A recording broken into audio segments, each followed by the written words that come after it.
coffee and start with your classwork. Okay, teacher. Everyone, did you finish your classwork?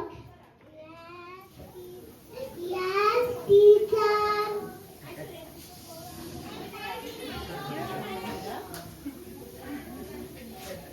Why are you crying, Elvis?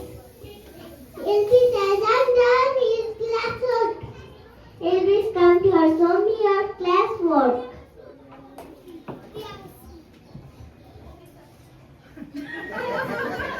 What happened, dear?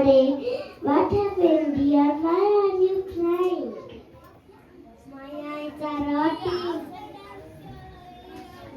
One, done. Okay, all of them go. Okay, Elvis, stay. Sing to principal's office.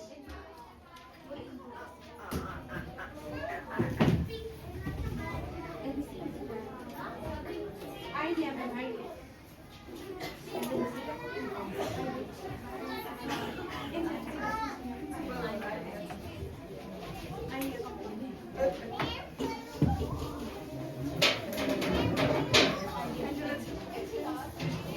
What happened, dear Elvis?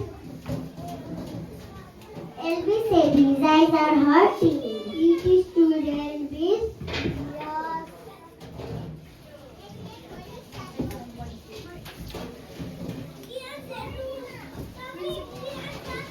प्रिन्सिपलले एल्भिसको प्यारेन्ट्सलाई phone गरेर बोलाउनु भयो।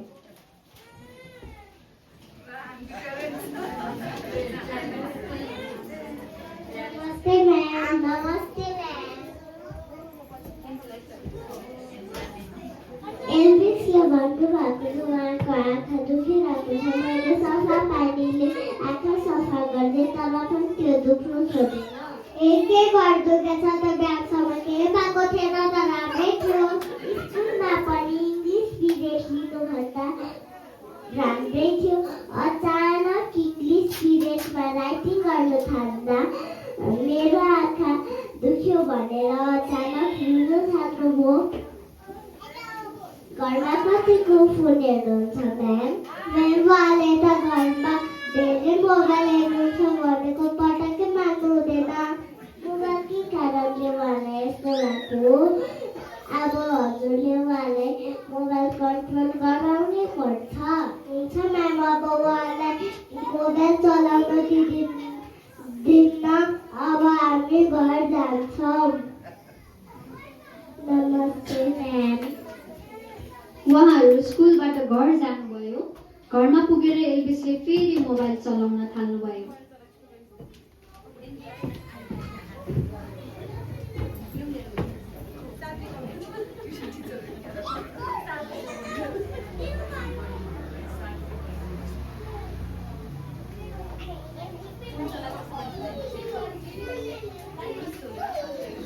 Elvis छोरा mobile हेर न बाबु, आज स्कुलमा के भएको थियो मोबाइलको कारणले? नाइ, म हेर्छु, अहिले मेरो आँखा दुखेको छैन। एल्भिस छोरा भनेको मामा रेस्ट गर छोरा। मम्मीले भनेको मानिसले नहर्ने गाह्रो हुन्छ नि। चुप लाग, अहिले मेरो आँखा दुखेको छैन। सबैले अहिले आँखा दुखेको छैन, यसैले धेरै मोबाइल हेरेपछि हजुरलाई गाह्रो हुन्छ नि। एल्भिसले मम्मी र बहिनीको कुरा नसुनी एकरो मोबाइल फोन हेर्दै हुनुहुन्थ्यो।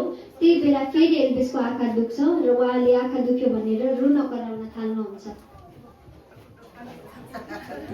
एल्भिस छोरा नरो, अब बाबासँग हस्पिटल जानुपर्छ। सिम्फो हस्पिटल। उहाँहरू एल्भिस र ड्याड घरबाट हस्पिटल जानुभयो र हस्पिटलमा डाक्टरले चेकअप गर्नुभयो।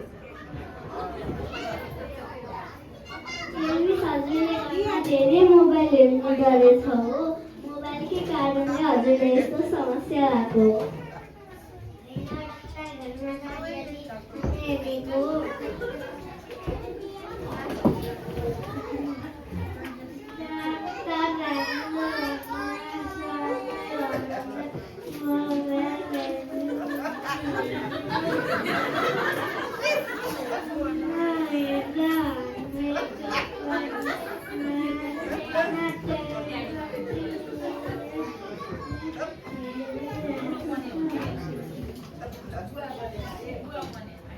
ओ बाबा, अब हजुरले पनि आफूलाई चाहिने भन्दा बढी फोन युज गर्नुभयो भने हजुरले त केही पनि देख्न सक्नुहुन्न।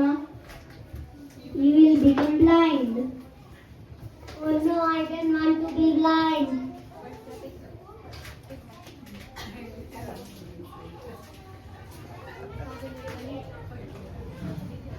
तपाईँले पनि यदि तपाईँ पनि उहाँ जस्तै अन्धो बन्न चाहनुहुन्न भने आजैबाट मोबाइल हेर्न छोड्नुहोस्। Elvis, पनि धेरै मोबाइल हेर्थ्यो। बाबा मम्मीले भनेको मान्दैनथे, त्यही भएर अन्धो हुन पर्यो।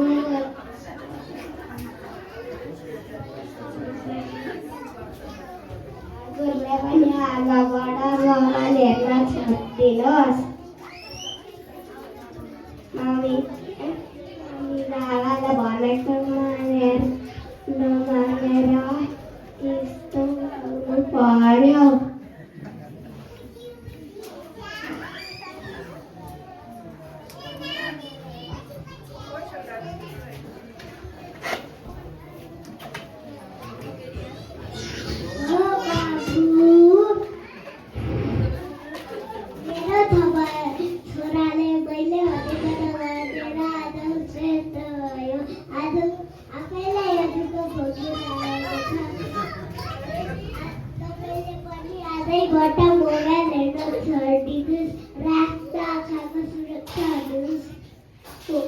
हो बाबु, अब हजुरले धेरै फोन युज गर्नुभयो भने बाबा मम्मीले भन्नुभएको मान्नु भएन भने हजुरले त केही पनि देख्न सक्नुहुन्न।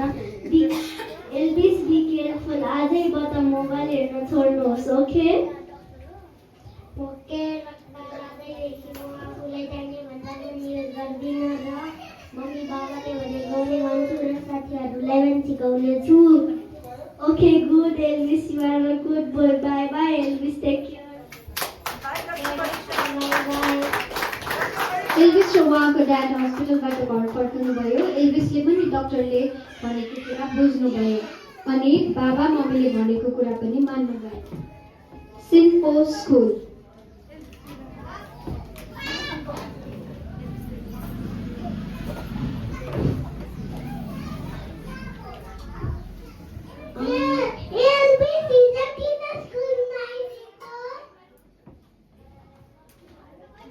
हस्पिटल गएको थिएँ, मेरो आँखा दुखेर। कसरी आँखा दुख्यो? घरमा धेरै फोन हेरेर आँखा दुखेको नि। अनि औषधि दिनुभयो त डाक्टरले हजुरलाई? मलाई त चस्मा दिनुभयो। मेरो आँखा पनि कमजोर भएको छ, मेरो टाउको पनि धेरै दुख्छ।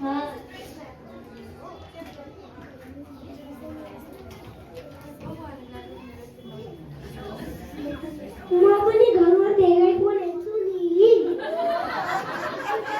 फोनमा हेरिँदै धेरै फोन हेऱ्यो भने हामी अन्ध पनि हुन सक्छौँ। अन्ध भनेको के एल्भिस? अन्ध भनेको आँखा नदेख्ने हो। आँखा बन्द गरिदियो त मलाई देख्नुभयो?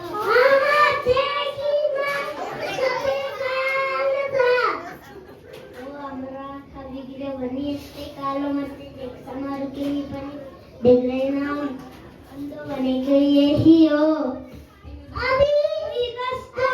कस्तो डर लाग्यो। हामी अबदेखि धेरै फोन नहेर्ने, हामीलाई अन्ध हुनु छैन। Thank you.